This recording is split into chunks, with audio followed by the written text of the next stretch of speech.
But I can say one thing that has helped me is to go inward as much as possible and identify what makes you feel good, what makes you feel inspired, what makes you feel curious, and also what things make you feel angry and fiery, what things make you feel sad, and what things make you feel offended. Just really go inward and uncover and explore your internal reactions to things. And I found that doing that for myself, again, I've been able to learn so much about myself and about the world. Welcome to the GRACED podcast, a space for everyday magic for your everyday life. We do this through rituals, aligning yourself to your soul's purpose, and creating alchemy to heal our mind, body, and spirits so that you can bring in more love and joy, manifest your desires, and believe in your dreams. Listen and watch over at graceduong.com/podcast and on YouTube, Apple Podcasts, Spotify, Instagram, TikTok, and all the places you can find me on social media. Now let's dive in to today's episode. Hello, and welcome to the GRACED podcast, a space for everyday magic for your everyday life. Today we're talking to Destiny Taylor, who is the author behind the Golden Mantras deck, an affirmation and guidebook to express your inner G. Destiny and I also talk about finding ourselves and aligning ourselves to the truth of who we are, often by not belonging in society, by being too awkward, too tall, too this or too that, and ultimately coming to peace with all of the things that you are and all of the things that you're not. Destiny and I also chat about this girl boss identity and letting go of that, because maybe we don't need to hustle that hard to actually live the lives that we want, entering our villain era and so much more. Also, we are doing a giveaway of the Golden Mantras Oracle deck on Instagram. So definitely follow both Destiny and I to see all the details on how you can win the Golden Mantras deck and add this deck to your deck collection. Now let's dive in to this episode. Hi, Destiny. Welcome to the podcast. Hello. Thank you for having me. I'm so excited to be chatting with you today. Yeah, me too. And so I have your Golden Mantras deck here, and on the back, it says this is a magical deck of golden mantras that will assist you on your sacred journey of ascension. And so I was wondering, what is your definition of ascension, and how has this aided you on your own journey of spiritual awakening? Yeah, I think Ascension is personal to everyone, and the deck is created to guide anyone who has the cards on their personal journey of ascension and what it means for them. But for me, ascension is just essentially me learning more of myself, uncovering more of the mysteries of myself, and just really amplifying that inner knowing, and also continuing upward on my divine path and really stepping into my purpose and what I'm meant to contribute in this world. Yeah. So for anyone that's looking to discover their purpose, what are some things that you've uncovered on your own path and some things they could try for themselves? Yeah, so I am definitely still on that journey. And I'm actually in my first Saturn return era. So it's an interesting time, and so much has been uncovered this year and last year during my pre-Saturn return phase. And I'm also still in my 20s. I'm 28, so much has been revealed to me throughout the years, every year. I remember 2 years ago, or I think I stopped saying this last year because I was like, oh, maybe this is just life. But I would say, oh my God, I just feel like every single year I'm a new person, and there are new things that I want to do, and so many things I learn about the world. And again, I think purpose is just a very personal path. And for me, it's still revealing itself. But I do know that a part of my purpose is to, again, just discover more, unlock more in my soul. I feel like there are definitely lessons that I'm learning about myself, about other people. And I used to think my purpose, I I was definitely a girl boss a couple years ago, just grinding, sleep at 3 a.m., going to my 9 to 5. Once I'm off, hitting that pavement, doing what I got to do. And I used to think my purpose was just physical things that I could provide to people to make money. But I've realized that part of my purpose is just to hold space for people and to listen. Because I think about, where have I provided the most value? I spent a lot of time in work, of course. So I would say I've spent a lot of value doing marketing and doing all these very physical things. But when I go beyond work, how I've provided the most value from what the people in my life have communicated to me is that I just hold space and I listen and I offer great advice, and also to just being a person who has like an open heart and an optimistic view on the world has provided a lot of, again, value to people. So again, purpose is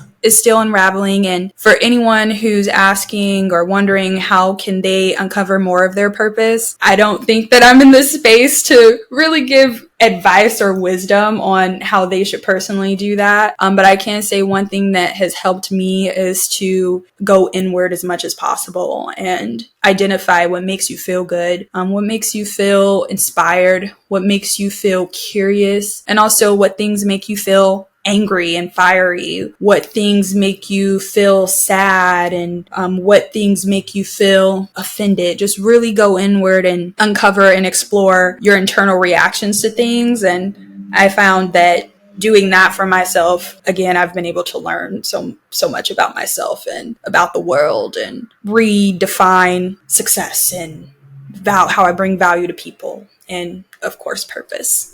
Yeah, beautifully said. I feel like a lot of the times when we think about purpose, we also think about our job and our vocation. And I think a lot of people just identify with their job as if it were their identity. But when you go beyond that, like you said, one of your special gifts is just the ability to listen, which honestly, I feel like is a rare trait nowadays, for people to actually listen and hear you and have a conversation that doesn't start with a response surrounded with their selves being the center of the conversation. And I think it's such a beautiful gift to be able to offer that to other people. And it's simple, but it's very effective in just being able to see people for who they are, which honestly is kind of like a dying art nowadays. But I wanted to ask you about this sense of purpose and how you may have felt misaligned with that path, and what were some of the signs that you saw that then led you to another path of purpose?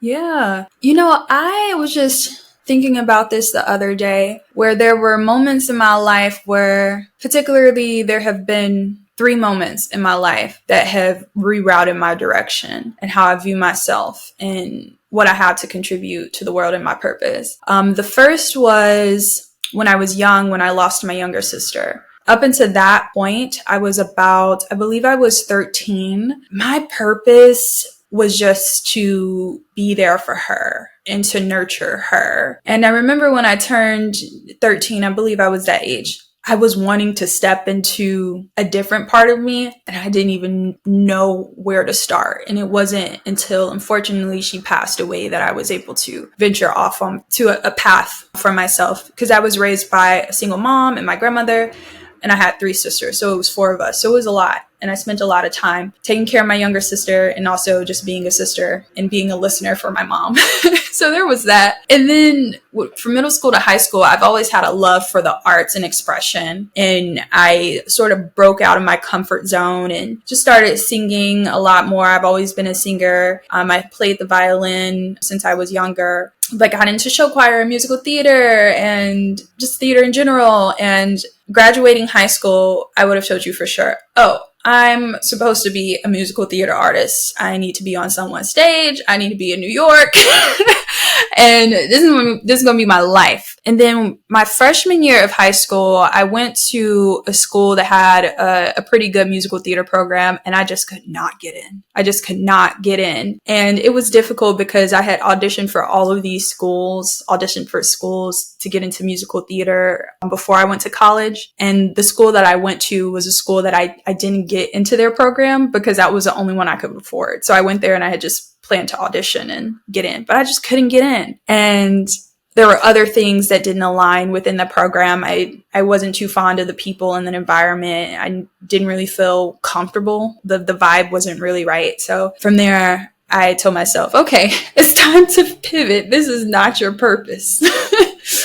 And from there, I went to I had started a blog right before I went into college doing makeup because I did a lot of makeup in theater and musical theater. And then I had started my path in social media management and blogging and things. And last year was my pre-Saturn return phase, was a big wake up call that I was not in my purpose. Yes, there may be parts of this journey that I've been on in just the social media world, parts that are in alignment for me, skills that I need to carry with me. But I had gotten my dream job working on a leading social for one of my younger celebrity idols. And I thought this was my dream job. And I was just so out of alignment. And the wake up call for me was really that I could not be happy, and no one could understand why I wasn't happy. And it got to a point where I just stopped expressing it. I got a pretty nice salary, nicer than I ever gotten. I got to move to the Bay Area, and I was like, you know what? I'm gonna just do it. I'm gonna get myself this nice high-rise apartment. Why not? And I would wake up in this high-rise apartment and just be sad. I would be crying.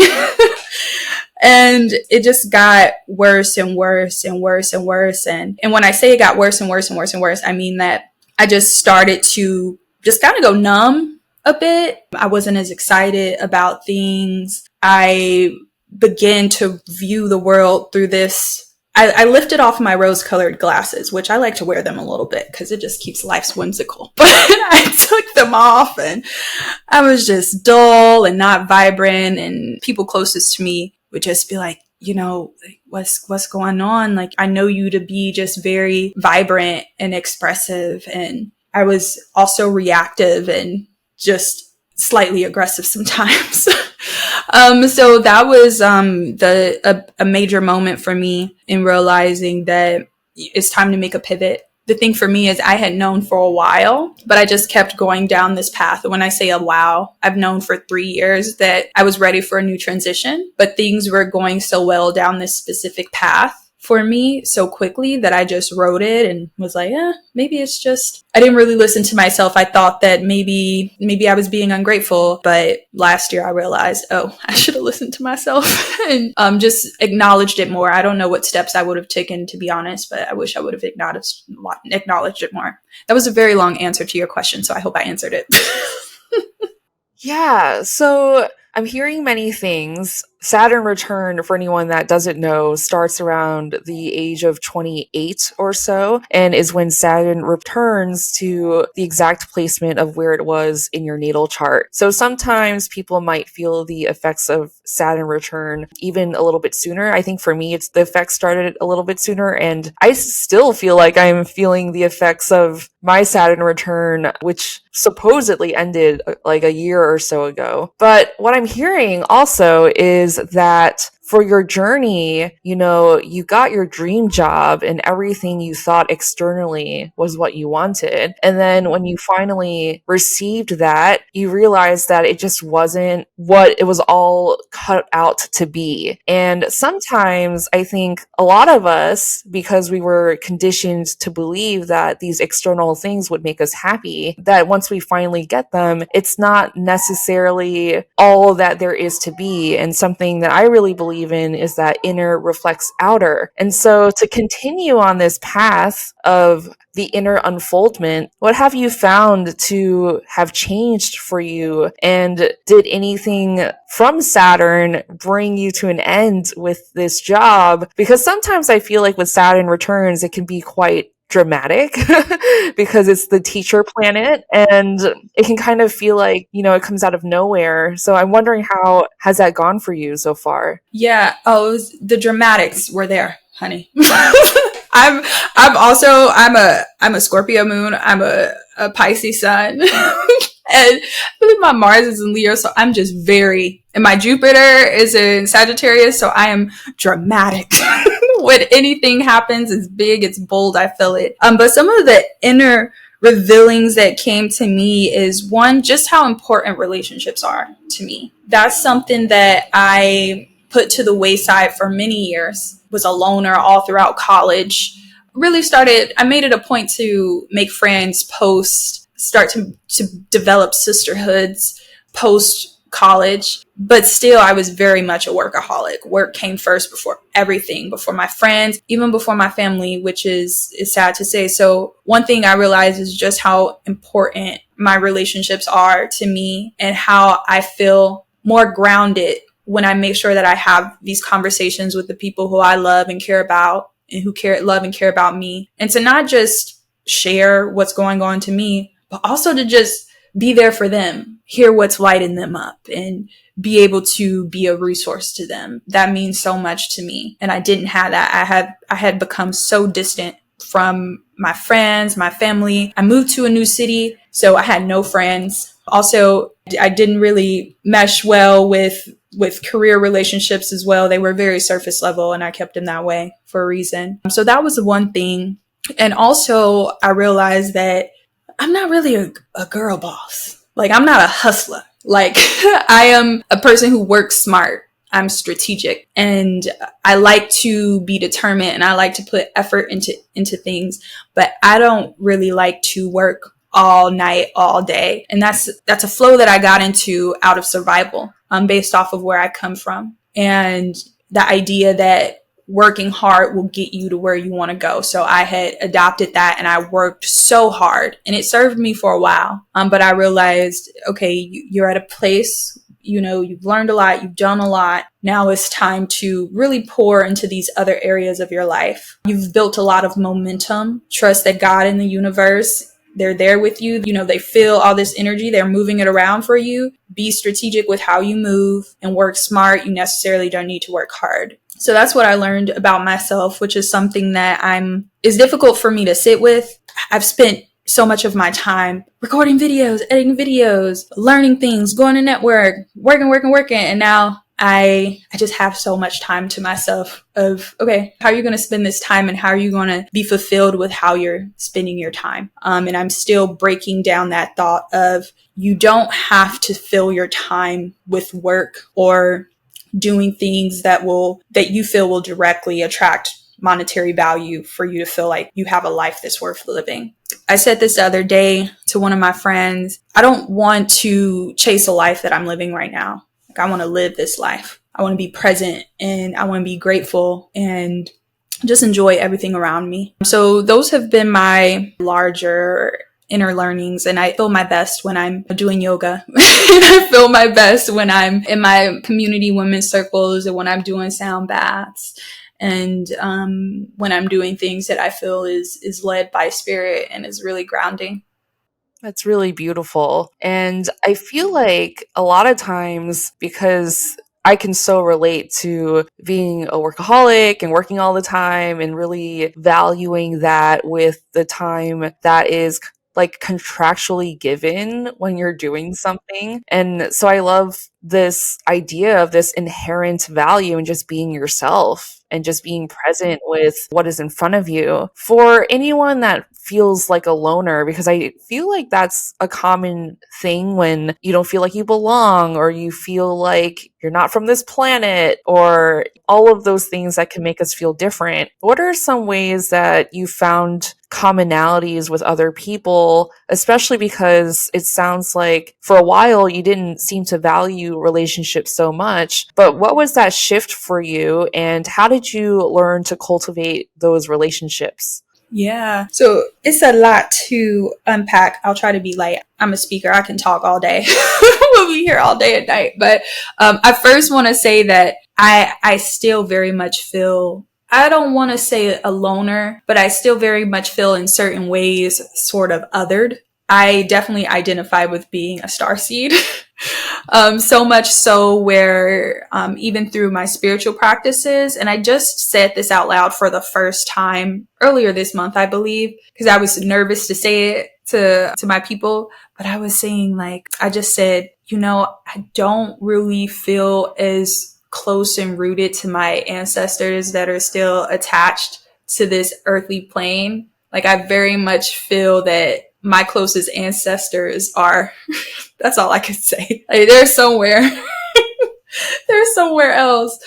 But, oh, sorry, On what was another it? planet. Yes, yes. And the question was, how have I been able to connect with people and find community? Yeah, so I mentioned that because I too feel more connected as a star seed. And recently I activated my light language, and I actually shared that for the first time in a more public setting with one of the last workshops I did. And that can be a scary thing because it's not like, I think, well known, or it's definitely quote unquote out there for anyone to understand that. But I feel like for me and my path with the ancestral lineage is making a pact to help clean up the bloodline, meaning there's a lot of karma that my bloodline has accumulated over the years, and doing the spiritual work, doing the cleansing of oneself, because ultimately when you work on yourself, you are healing your DNA, you're healing your relationship to, let's say, money, to scarcity, to survival, to a lot of these things that we couldn't help as babies, right? We were just born into the lineage. And then upon that, having, I think, a gift that can sometimes feel like a curse of being really sensitive and open and really feeling these things on a level that maybe the normal person might not feel. And so I think naturally, I know for myself, it kind of created this protective barrier for people to really get to know me, because sometimes when I'm so open and so vulnerable, it can hurt even more so. And I think that's why I asked that question for you, going on this path of just opening yourself up to relationships and cultivating it in a way that feels fair and reciprocal, and something that doesn't necessarily have to do with your worthiness as what you can do for the other person, but rather than just being, and being in terms of listening, like you said, being in terms of being a resource. And I think that can be something as simple as listening versus taking up the space. And likewise, sometimes you do need to take that space as well. Yeah, I totally agree with you. When I was going back to when I say it was layered, and also to with what you said about family's bloodline and lineage and healing things. My sisters and I, my cousins, were definitely in a place where we can decide to or not. But it's been very clear for me, and especially my younger sister as well, that we are meant to heal things, redirect things, that's patterns that have been in generations, many generations thus far. And the largest thing is connection, relationships with self, relationships with family relationships, romantic relationships, friendships. They're all chaotic. A lot of betrayal, a lot of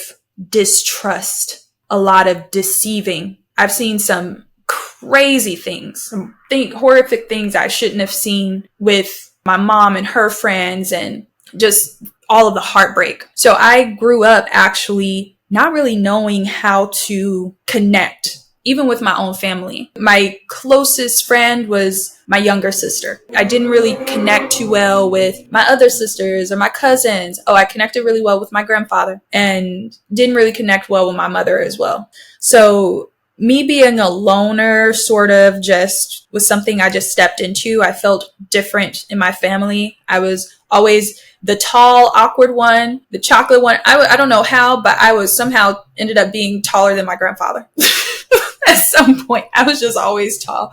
So I always felt othered. And then I guess it was sort of just something that I got comfortable with. So when I went into middle school, it was the same thing where I felt different. I never was into sports, or never was into the things that my peers were into. I was always into anime. I got a laptop really early. So I was into The Sims and gaming, and I wanted to watch music videos all the time. And I never was the type to conform. I always wanted to do the things that I loved to do. So connection for me really started when I got into high school, when I just started to get into groups, with people who had similar interests. So musical theater and choir. And then when I got to college, I didn't really connect with people because I was so focused on my studies and I wanted to intern. That's really where my hustler started to begin for me. But for me, when I graduated college, I was just intentional about, I would watch shows like Gilmore Girls and the Bold type. And, it'd be so many archetypes of friendships. And I would watch and be like, oh my God, I want that. I want to have wine with my girls and debrief and talk about the men in our lives and all of this. So I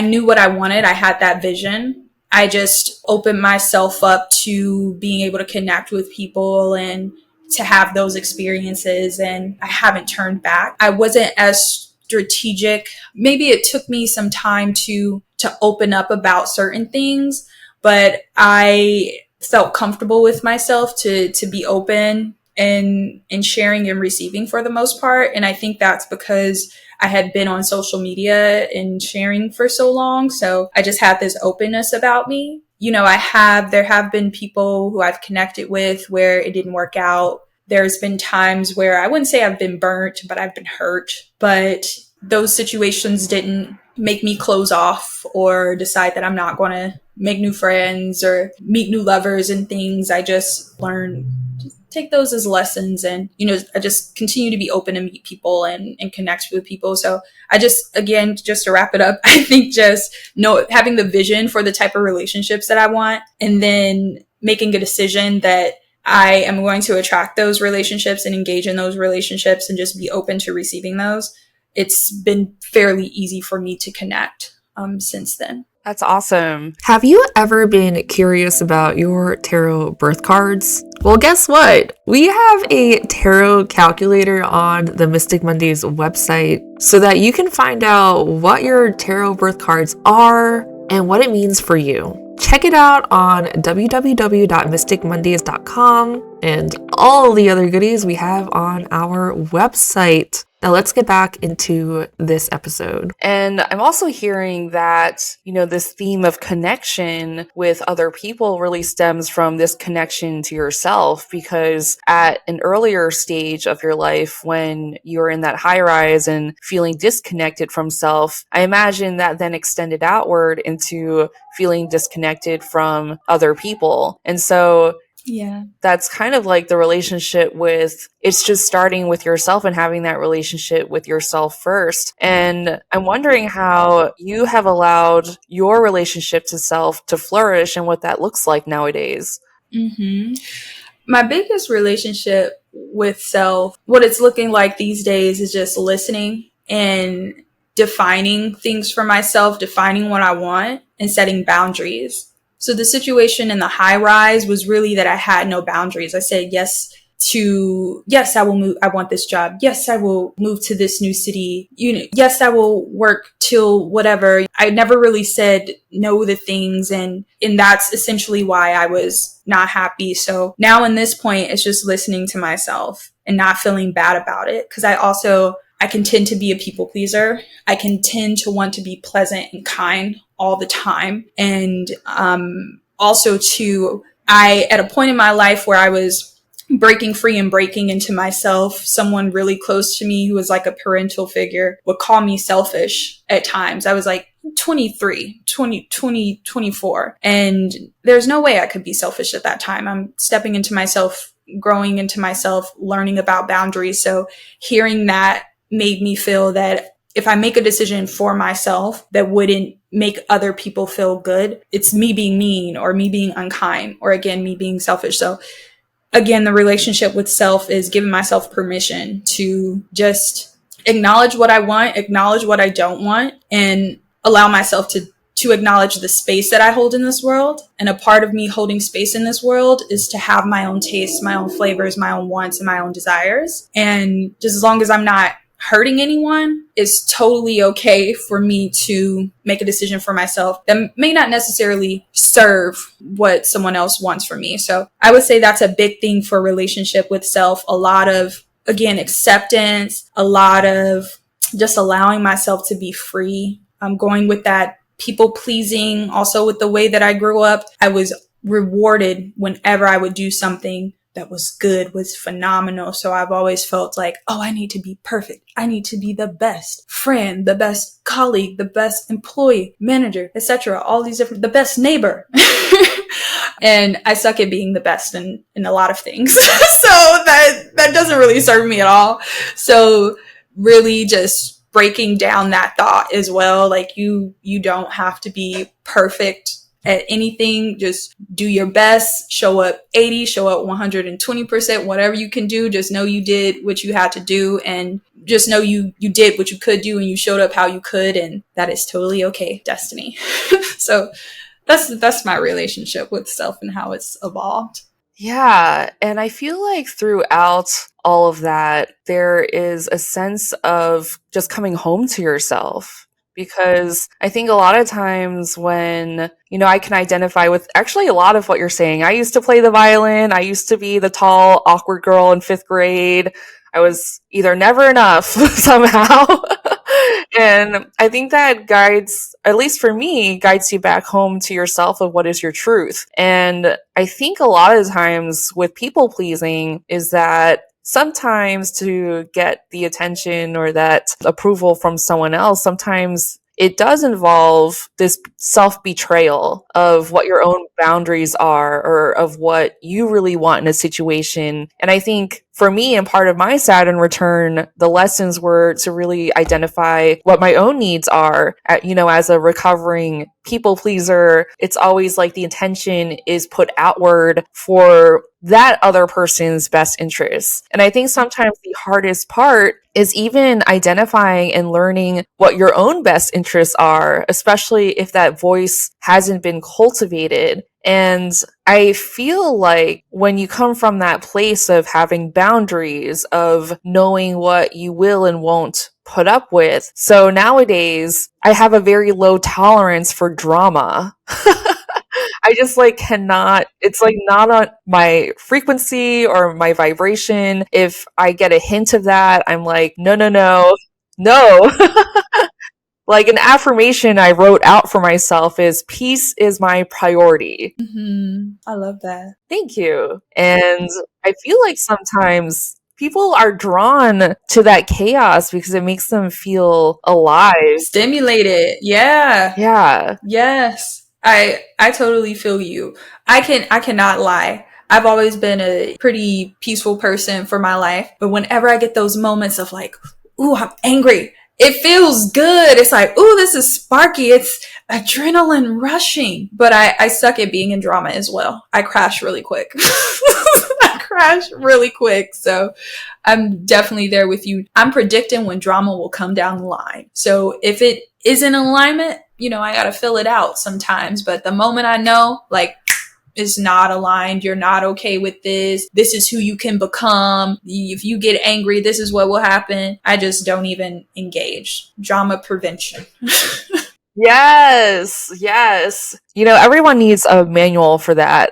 Drama prevention. Drama prevention. And I do want to say something too, when you were going back to people pleasing. So last year, a big thing that I learned that I was happy I was able to learn was just how people pleasing has evolved for me. How maybe it starts as something that, for me at least, always starts as something that's kind-hearted and light-hearted. Like, oh, I want to be pleasant.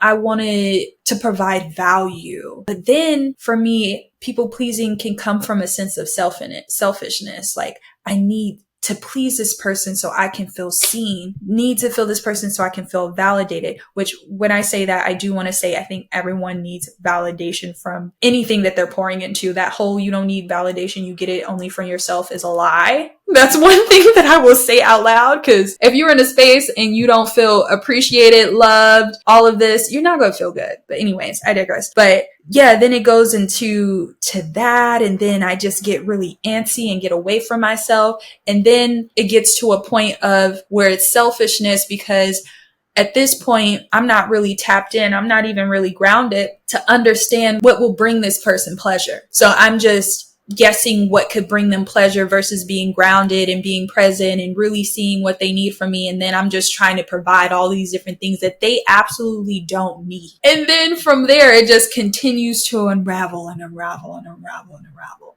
So I just wanted to put that out there. I've just learned so much about people pleasing that I'm so looking forward to unraveling more or uncovering more when I can afford therapy, because good therapy is expensive. Yeah, I hear you on that. I think that's a great point to bring up, actually, because people pleasing, on one hand, is yes, you are being in service to another, but in a lot of ways, it can be a form of manipulation, because you are people pleasing in order to get what you want from the other person, whether it is validation or wanting them to like you or getting that attention. And this was something that I was thinking about today, about just different expectations that have come up in different relationships, of this giving and receiving and what is expected because those actions were taken. And sometimes these actions, or I would say like soul contracts or whatnot between people, sometimes it's like not what you agreed to. So maybe if that person like gave you something and they're kind of expecting something out of it, it's still within your rights to turn it down, because I think in the ether or whatnot, it was meant to be a gift. And if it's not meant to be a gift, then there's some coercion going on that perhaps wasn't in like the highest alignment for everyone involved. Yeah. Definitely one of those things where too much of it can get sour. The taste can get sour. Too much of people pleasing or wanting to be pleasant, wanting to be kind, it can become a sour act. Put a sour taste in your mouth, put a sour taste in someone else's. Yeah. And I was talking about this to someone I had just met at this training, but I said something like, oh, I'm in my villain error because I'm not saying yes to everything. I'm placing boundaries. I'm speaking my truth, even if it's not the other person wants to hear, and blah, blah, blah. And she said something to me like, well, why is speaking your truth your villain error? Why can't it just be, you speaking your truth? And I was just like, that is so true. It doesn't have to be my villain error. But sometimes, like, you mentioned getting angry, and like, yeah, sometimes it can feel really good getting angry and kind of feeling the sassiness or the villainness. So one thing I learned last year as well is I don't have to be so kind all the time. It's always going to come from a good part of my heart. But sometimes I don't have to be kind. If you step on my toe and keep walking, I can say, excuse me, you just stepped on my toe, just so I can make sure you acknowledged it. And even that's like a nice way of saying that. Yes, there's been things that happen to me, and okay, people are probably going to be like, oh, this girl is a villain. But hey, come for me. Maybe later it'll change for me, but this is my truth. Also, too, like, I would be the type that if I would feel a feeling of betrayal, I'd be like, I wish that person the best, and I'll pray for them, which is so nice. But something that I've invited for myself that's helped me not keep these feelings so long and has made them pass is I just say, karma is energy. What you get out, you will receive back. So if they did something that wasn't to me, that was not aligned with the universe is going to bring it right. They going to teach them that lesson. I know that may really seem like villainish, but Karma is a beezy, they say. So. Yep. I don't even. Yeah. Well, it's nice to feel like there's a guiding force that is helping you if someone steps on your toe and keeps walking, Yeah, because I was like, why do people keep stepping on my toes? Like, and keep walking and not apologizing, and will come back, pass me again, act like it didn't happen, and do it again. Why? I still don't know why, but one of my theories is that, again, I was too kind. I didn't set boundaries. I didn't acknowledge what they did. I let it go, didn't say anything to them. So they thought it was okay. Yeah. Yeah. And I suppose that's part of the lesson, right? So that it doesn't keep happening over and over, that when you speak up and set those boundaries, you're also telling the universe you're not okay with this. Mm-hmm. And I can tell you, my toes have not been stepped on as much. Yeah. Yeah. So I'd love to talk to you about your Golden Mantras deck and the inspiration behind it. Yeah, so first off, I do want to say Mystic Mondays was one of the inspirations. My very first tarot deck. I remember I got this deck because my heart was broken. That's really what sparked my thing, because I feel like so many women specifically, or just lovers, so many lovers, when they get their heart broken, they'll like start Googling things about heartbreak and end up on these tarot reading videos about heartbreak. And I was like, I'm going to do my own readings. And then I found your beautiful deck. I don't even know how. I looked up, creative, beautiful tarot decks, and yours came up, and it's still beautiful. I still have it. I only have 2 tarot decks, I think, but this is the only one that I use. But yes, so much inspiration. So I became a student of or maybe a novice, just a novice, someone who's interested and curious about tarot, spiritual, anything esoteric in 2019. And that's really what the spark was for me. I was really drawn to Oracle and Oracle and tarot cards. And I had a really difficult time. One, just really feeling like the messages are speaking my experience as a Black woman from Indiana who has lived in the projects before and seen things. So I just felt like the messages weren't as, I don't want to say grimy, but weren't as grounded for me. I would say that. So that was one. It would be a lot of beautiful elevated language that I can resonate with now that I travel solo and I build my altars. I do all these very whimsical things, but Destiny 6 years ago didn't. And I didn't experience that growing up at all. I'm still a great upbringing. And then also the other thing for me is I had a difficult time seeing myself, just seeing Black women depicted. And everyone who I was reading for were my friends and my family who are primarily BIPOC. So there were either a lot of illustrations that are just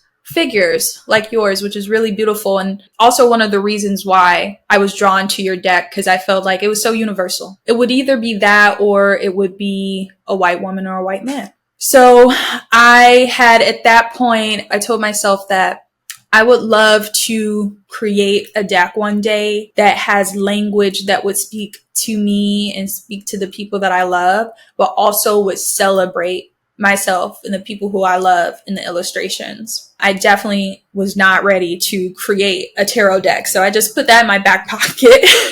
And then a big practice that is still rooted in my spiritual journey is journaling and affirmation work. Affirmations have been so powerful for me with reprogramming my mind, relearning certain habits, revisualizing myself in the world and what is possible for me. Definitely one of those people who would have all those different sticky notes all around my home, in my bathroom. My friends could take them if they wanted, I definitely was that. And then I would also journal. I would journal a lot.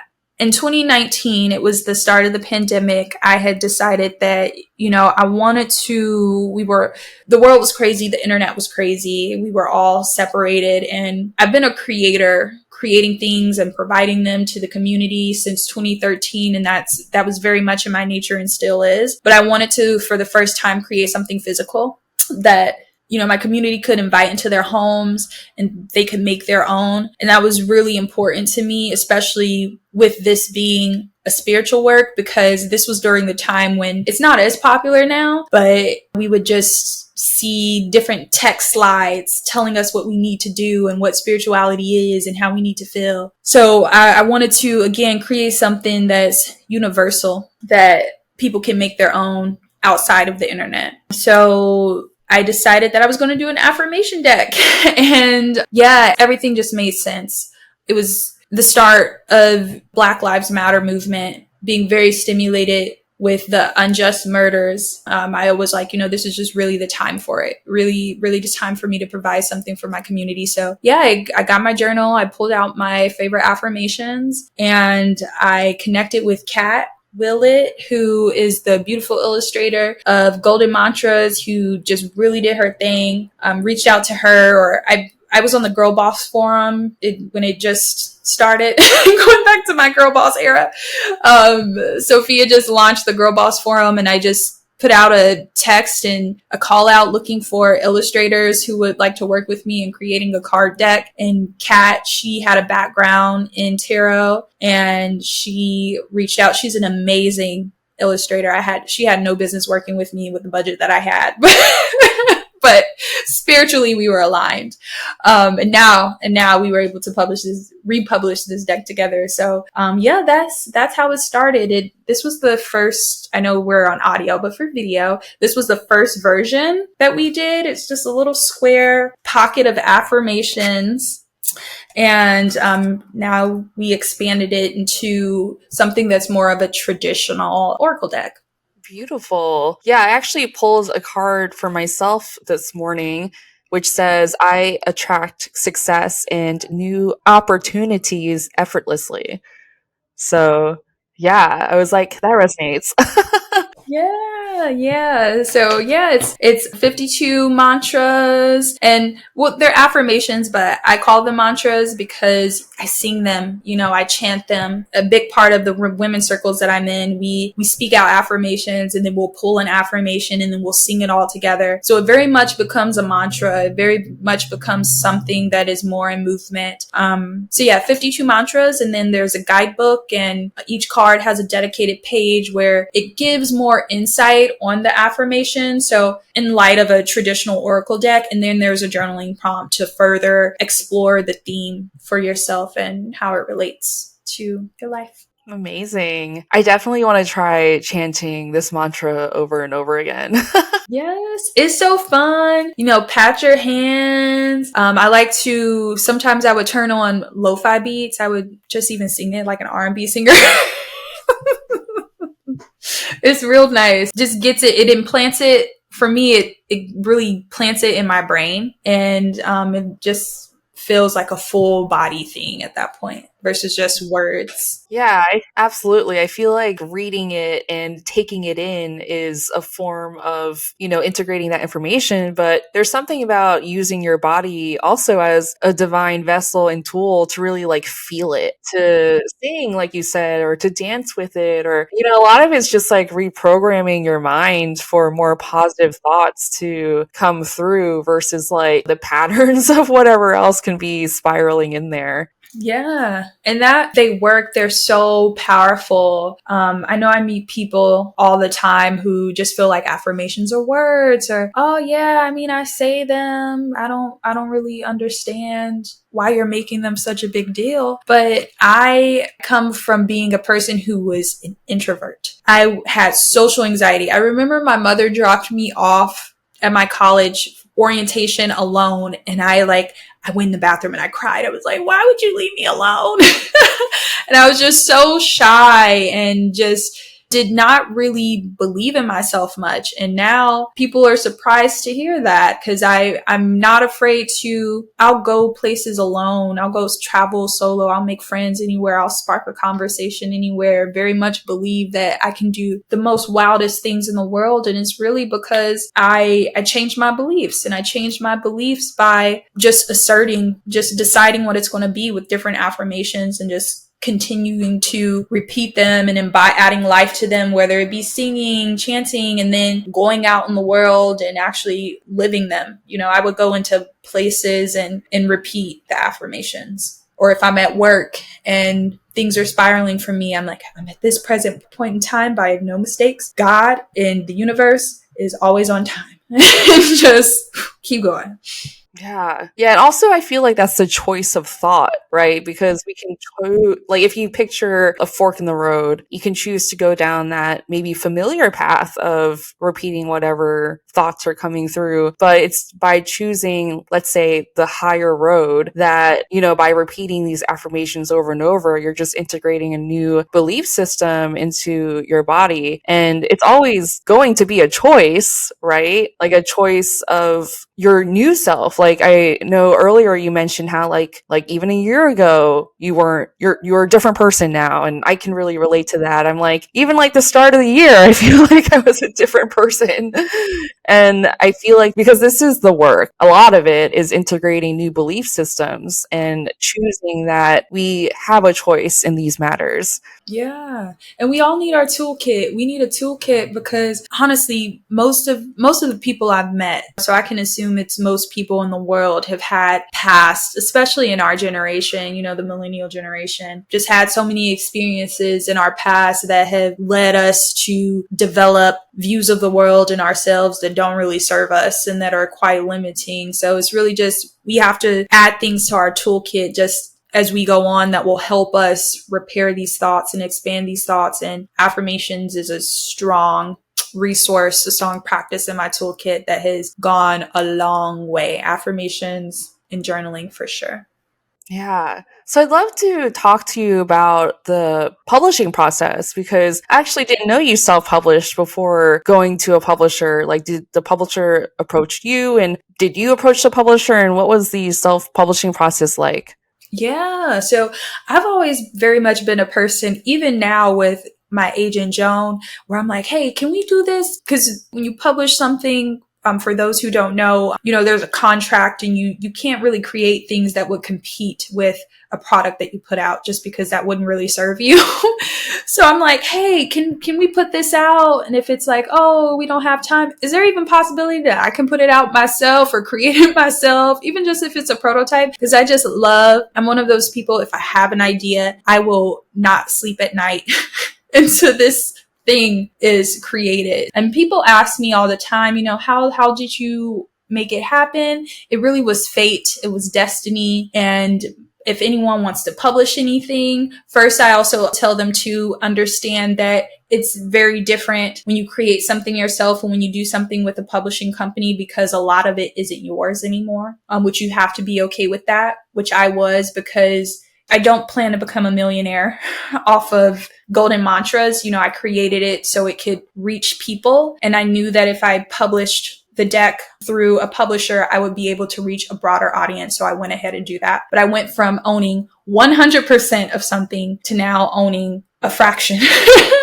less than 10% of it, just to be honest. And that's just how the publishing world works. But if anyone wants to publish something or get something moving on a grander scale, my biggest advice is to just create the thing you want to create, and you will attract the avenues and opportunities that are meant for you. And I'm sure you've experienced that, Grace, as well. Yeah, yeah. It kind of felt like it came out of nowhere, in a way where I only reached out to one publisher for the Mystic Mondays Tarot. And that felt really kismet too, because they published it the same year, which is unusual in the publishing industry. And I kind of felt like, I was like, wow, this deck really wants to be out there in the world. So let it be out there and let it do its thing. And it kind of just unfolded into a lot of beautiful, avenues and different ways of being. So I find that, like you mentioned, like you found Mystic Mondays Tarot, and I think a lot of people find that it's their very first deck because I think it's very friendly, and that was an intention that I had for it to be really vibrant and approachable, because I think the world of tarot can get like really intimidating real fast. And also the cards read differently. Okay, so the cards that I have, they have a little bit of sass. Like my card, my Mystic Mondays Tarot deck, it'll let me, when I need to hear something, it'll pop out. But it's never like, and if it tells me something that's difficult or difficult to digest, it always does it in a way that's palatable, versus other decks that I've read, it's that I don't know how to explain it, but it has to do with the imagery and just even the personality of the decks. Like I've had decks where I'm like, oh, I can't pick this one up because it's fiery. I even have this oracle deck that is about African goddesses, and this deck is so intense. I'm like, I cannot pick this up often because I will just get slapped in the face every time in a beautiful way, but still. But sorry to interrupt you. I just wanted to put that out and also add to why I love your deck. Oh, thanks. Yeah, it is funny how different decks have different personalities, and I feel like from what I played with the golden mantras, I'm a woman of color, but I still resonate with, I think, overcoming ancestral trauma, and I think being in a world that wasn't necessarily made for me, having parents that were immigrants and refugees and kind of like not feeling like they belonged here either. And I resonate with, using mantras as a way to transform oneself. And also, I think cultivating an inner belonging, I think, is like what is coming through for me. So, would you mind giving us a collective reading from your deck? I would love to. So I always like to start saying a prayer. Today we're just going to pray to divine creation energy. So whatever that means to you while you're listening. Dear divine creation energy, we come before you today with our hearts, our minds, our bodies, our souls fully open to be vulnerable and to be transparent and to receive your grace, your wisdom, your guidance. We ask that through this process of us being open, that only sources of light and love can see us, can hear us, can touch us, and only sources that will serve our greater good and the greater good of others in the world. We ask that you provide a message through golden mantras that will resonate to the full collective who is reading or who is listening today. A message that will deeply resonate, that we can take with us. We got a few, and we're going to say them all because they popped out. Okay, so the first is, I do not welcome things into my life that dull my magnificence and stunt my ascension. So I do not welcome things into my life that dull my magnificence and stunt my ascension. If you are into numerology, which I'm not, but for your purposes, if you would like to dig deeper, the number we have is 2. And our journaling prompt to further explore what this could mean for us is, are there certain situations or people I keep attracting? What unserving patterns do I find myself repeating? Again, the journal prompt for the affirmation, I do not welcome things into my life that dull my magnificence and stunt my ascension, is, are there certain situations or people I keep attracting? What unserving patterns do I find myself repeating? And then the second affirmation that pops out, which is one of my favorites, God in the universe, hear my prayers. God in the universe, hear my prayers. And again, if you're in numerology, the number for that is 33. I'm not into numerology as deep, but I know that's a magical number. And then the affirmation or the journaling prompt for that affirmation is, write or speak a prayer. Let it flow from the heart. So the affirmation, God in the universe, hear my prayers. And the writing prompt, write or speak a prayer. Let it flow from the heart. Beautiful. Yeah, definitely great to pause and write down the journaling prompts and what it can mean for you in your life. So I just want to thank you, Destiny, for your time and your wisdom today and for being so open with us. And I'm sure it'll help a lot of people who are also maybe experiencing their Saturn return, maybe looking forward to it or reflecting on it. I think there's so much to unfold on the journey. And I think something that I had learned, because I remember at a time I was just like, when is this over? Meaning, when is this spiritual journey over? Like, am I done yet? And years later, it was just like, it's never over. It's always just another unfolding or another layer being revealed. And I think it's just about being okay with that. I think now I'm okay with it, but in the beginning when I was starting my journey, I was like impatient. Yeah. I'm hoping that this time I've accepted that. And I'm hoping that what this time brings for me the most is just the tools to make it easier, of me facing those challenges and interpreting them and being able to move forward as graceful as possible. So I'm hoping that's what this brings. Will I get that? I love that. I'm going to take that and also ask for more ease in these transitions. So yeah, thank you so much for being on the podcast and your time. And yeah, talk soon. Yeah, talk soon. This was so fun. I enjoyed chatting with you, and I just want to say again, it's so special that you have the deck and that I got to speak to you personally. Again, you were the first person, the first creator of a deck that I had and that inspired me to create Golden Mantras. So this is a magical full circle moment, and I jumped when you invited me to speak with you. I love that. I'm glad we could make it work because I think initially there was like a storm that was happening on the day we were supposed to speak. So the universe granted us a clear day. Yes. Thank you. Thank you. Thank you, universe. Thank you, universe. Okay, bye now. Bye. Thanks so much for tuning in to today's episode with Destiny. Let me know in the comments what were some of your biggest takeaways from this episode. What affirmation are you currently working with? I want to know. Don't forget, we are doing a giveaway of the Golden Mantras deck on Instagram. So remember to follow us there and check out all the details. As always, sending you so much grace today and every day.